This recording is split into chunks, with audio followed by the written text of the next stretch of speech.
Hola Benjamín, buenas tardes, ¿cómo estás? Muchas gracias por este espacio que me das aquí en Tributos que Perduran. Yo soy el arquitecto Sergio Gallardo, soy arquitecto aquí en la ciudad de Puebla, soy profesor de arquitectura en el Tecnológico de Monterrey y en la Universidad Iberoamericana, y también tengo una oficina que se llama Gallardo Studio. En esta presentación que te he preparado y que he preparado para todo tu público, quisiera hablar del arquitecto Gerardo Balcázar, un arquitecto poblano bastante importante aquí en la ciudad de Puebla, del cual me gustaría mostrarte su trabajo y evidentemente pues la importancia que tuvo aquí en Puebla. Entonces te comparto pantalla para que puedas ir viendo la presentación.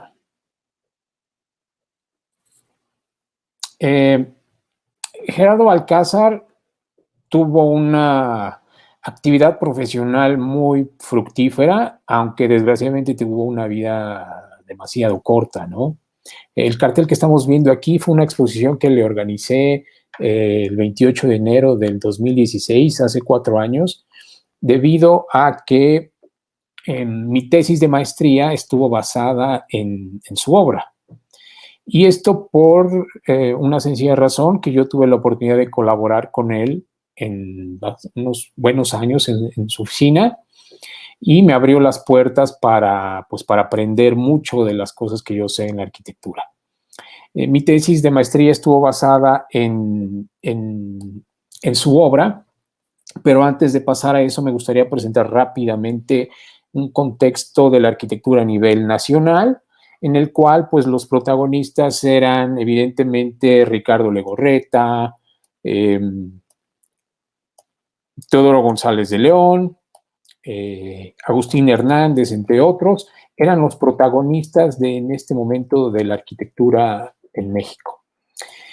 Sin embargo, también por los 90s se dio a conocer 2 libros, o más bien estaba trabajando una oficina ubicada en Los Ángeles, encabezada por Tom Main y por Michael Rotondi, que se llamaba Morfosis. Se llaman todavía Morfosis, aunque Michael Rotondi ya no está.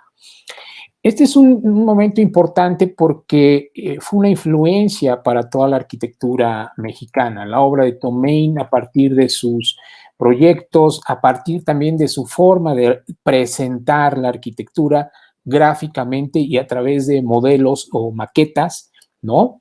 Me parece que fue un momento clave y que después se verían esas herencias y resultados en la obra de arquitectos como Enrique Norten, principalmente, y esa misma influencia recibida de Morfosis encabezó una nueva generación de arquitectos mexicanos como evidentemente Enrique Norten, Alberto Kalach, etcétera, etcétera.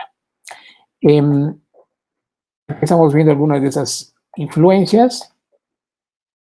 Y por fin llegamos a Puebla. Puebla, como ustedes saben, pues es una ciudad patrimonio con una arquitectura de diferentes estilos, principalmente barroco y con una riqueza excepcional.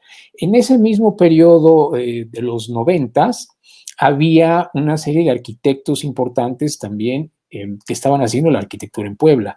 Entre ellos estaba Pedro del Cerro, estaba Taller de Arquitectura, que estaba encabezado por Pepe Robredo y por Elías Adam, estaba también Pedro del Cerro, como ya dije, Federico Bautista, etcétera, etcétera. De esa misma generación, aunque Gerardo era más joven, apareció precisamente lo que es el punto de quiebre, o lo que yo llamé el punto de quiebre, que es a partir de una obra que se publica en el anuario de la revista A, que ahora es la revista Arquine. Se publica esta obra que es Interacciones Casa de Bolsa. Como podemos ver aquí, algunas referencias e influencias de Gerardo hacia sus mismos profesores o hacia la misma arquitectura que se había dado en la Ciudad de México. Gerardo estudió en la Universidad Iberoamericana de Santa Fe y tuvo como asesor o como tutor de tesis precisamente a Enrique Norten. Esta obra, cuando yo vi esta obra publicada en esta revista, pues evidentemente que me llamó la atención porque si vemos las imágenes anteriores, podemos ver un lenguaje en la arquitectura de esa misma época bastante tradicional. La obra de Gerardo entonces viene a ser un parteaguas entre lo que pasaba antes, entre un antes y un después. Digamos que él es el punto clave entre el antes y el después de la arquitectura poblana. Cuando vemos estos trabajos de Gerardo, que fueron ya no sus inicios, pero ya una trayectoria que estaba empezando a consolidarse de una manera importante. Vemos precisamente estas influencias con sus materiales, esta viga y que no tiene una función estructural específica, sin embargo aparece ahí como un elemento casi decorativo, los tensores, el cemento pulido, unos ciertos y el metal. ¿Sí? El metal también en esta obra, que es el restaurante Milla Milán, que desgraciadamente ya no ha desaparecido el lugar, pero sí se ha ido transformando en muchas otras cosas. Entonces, estos lenguajes que vienen a Puebla a principios de los 90, pues fueron importantes porque no se estaban haciendo. Entonces, me parece que es importantísimo recalcar, o más bien dar a conocer y difundir su obra, porque fue un punto clave. A partir de esta lectura, lo que yo hago es dividir su obra en dos periodos. Su primer periodo es antes de su maestría en Harvard y el segundo periodo es precisamente después de su maestría en Harvard. 5 obras que se analizaron en este documento de investigación que fue la tesis de maestría. Y aquí, bueno, evidentemente hay una analogía con un electrocardiograma donde los picos van subiendo y bajando y al final se queda la línea horizontal, ¿no? Digamos, este es un trabajo, un mapa conceptual de la metodología que se siguió, y de esta primera etapa antes de Harvard podemos rescatar la Casa Feldman. Esta casa ubicada en la colonia El Cerrito, en la ciudad de Puebla, si la analizamos vemos evidentemente que hay una influencia de esta nueva generación de arquitectos que se estaban forjando en la Ciudad de México. El concreto aparente ya no es cemento pulido, ya es el concreto colado en obra, con estas franjas de la cimbra, del triplay en ambos sentidos, y vemos cómo algunos elementos tradicionales, como el tabique aparente. Estos dos grandes muros que enfatizan el acceso a la Casa Feldman, y si vemos ahí arriba de la puerta aparece un cerramiento metálico y una cancelería también metálica, que con esta obra, digamos que se consolida Gerardo como ya uno de los grandes representantes de la arquitectura de Puebla. A su regreso de Harvard, regresa con un lenguaje más puro, más fino, le podríamos decir con un lenguaje incluso minimalista, por decirlo de alguna manera. Regresando de Harvard, la primera obra que hace es Aztec Legend, unas oficinas para un grupo textil, donde podemos ver ahora que sigue utilizando los materiales aparentes, pero ahora la madera.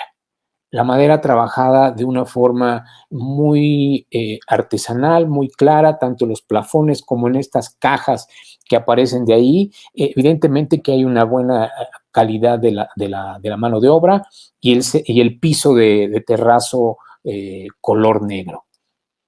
Posterior a esa obra llegan los encargos un poco más importantes, un poco de mayor escala, donde estamos viendo aquí la Casa Pellico. Nunca deja de utilizar los materiales aparentes. Esto yo creo que es una enorme aportación que hace Gerardo a la arquitectura de ese momento. Recordemos que estamos hablando de un periodo del 90-95 aproximadamente, ¿sí? Y posterior a esa, del 95 al 2000 aproximadamente, ¿no?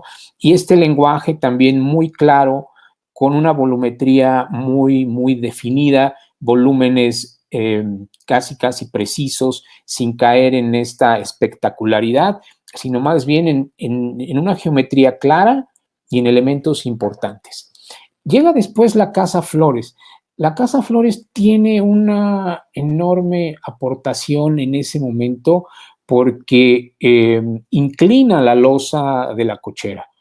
Lo que estamos viendo aquí en estos pequeños sectáceas en la losa de la cochera es precisamente el jardín inclinado sobre la azotea de la cochera. ¿Y por qué recurre a esto? Porque desde la sala que vemos en esta imagen superior derecha, no había jardín y lo que menos quisiera el cliente o lo que menos quiere el cliente es precisamente ver el coche, ¿no? O al menos eso lo interpretó muy bien Gerardo, y para ocultar los automóviles del cliente cubre la cochera pero inclina la losa, de tal manera que la losa de la cochera se convierte en el jardín que se ve desde la sala.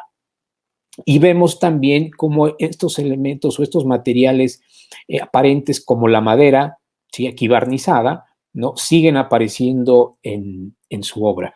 Los muros de concreto, las losas de concreto, hay un lenguaje bastante claro. Llegan, como dije, proyectos un poco de mayor escala. Este es un centro comercial que se llamó Decormol, ahora se llama Pabellón del Ángel, donde volvemos a ver esta claridad y esta, digamos, geometría muy básica con este gran volado que funciona como pórtico, ¿no? Y elementos evidentemente tratados de manera aparente como el metal.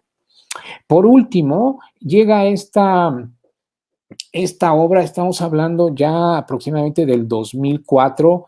En el 2004 Gerardo ya estaba enfermo.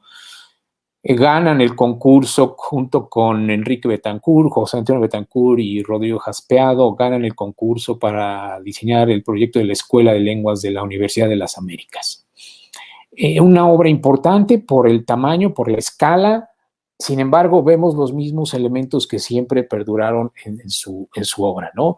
El tabique aparente o los materiales aparentes, estos pequeños vanos, ¿no? Enmarcados por losas y muros de concreto, el metal, y aparece aquí un manejo de la topografía sobre un terreno plano, ¿sí? Sin embargo, Gerardo lo maneja de una manera muy delicada, pero a la vez contundente. Estos niveles que se van formando y la comunicación vertical que se resuelve a partir de rampas, me parece que pero es una importante aportación que hacen y demuestran ya que en ese momento, en el 2004, cuando se desarrolló este proyecto, Gerardo había alcanzado una madurez excepcional. Vemos estos volúmenes, los macizos, generalmente trabajados con el tabique aparente, estos enormes especies de cornisas o grandes ventanales enmarcadas por muros de concreto, y a la izquierda la biblioteca. Ahora este proyecto es la Escuela de Medicina de la misma universidad. Gerardo ya no alcanzó a ver este proyecto terminado. Desgraciadamente fallece el mismo día el mismo mes en que nació, en marzo, ¿sí? Y deja este enorme legado a la arquitectura de Puebla. Y por supuesto que después de él viene ya otra generación. Aquí estamos viendo estos volúmenes, también la biblioteca forrada con madera. Y bueno, estas son algunas de las imágenes de algunas publicaciones. Por ejemplo, la revista Obras lo consideró como una de las 10 promesas de la arquitectura mexicana. En ese momento estaban también despuntando Francisco Pardo y Julio Amezcua. Podemos ver a Yuri Sagorin, podemos ver a Fernanda Canales, podemos ver a Mauricio Rocha, a Gilberto L. Rodríguez, entre otros. Y bueno, quise terminar esta presentación con estas imágenes de Gerardo en una etapa o en dos periodos de su vida sumamente importantes, ¿no? Digamos que es el antes y el después de esta enorme carrera que tuvo. Fallece en el 2004 y me parece que es importante mantenerlo siempre como uno de los grandes tributos que perduran, sobre todo en la arquitectura de Puebla. Al final de cuentas, después de la exposición, tuve la oportunidad también de organizarle una mesa redonda en la cual estuvo Luis Gordoa, el fotógrafo Luis Gordoa, que él fue el que hizo todas las tomas de su obra. Estuvo también Eduardo Dirac, Audi, que tú bien lo conoces, el doctor Carlos Montero, y la mesa redonda estuvo moderada por el arquitecto Eduardo Funes. Con esto cierro un periodo importante de mi formación profesional con él, académica, con mi maestría en base a su trabajo. Y bueno, pues simplemente quise compartir este tributo o hacerle este tributo a Gerardo porque me parece que es importante difundir y conocer su obra, sobre todo para las nuevas generaciones. Pues muchas gracias, Benjamín.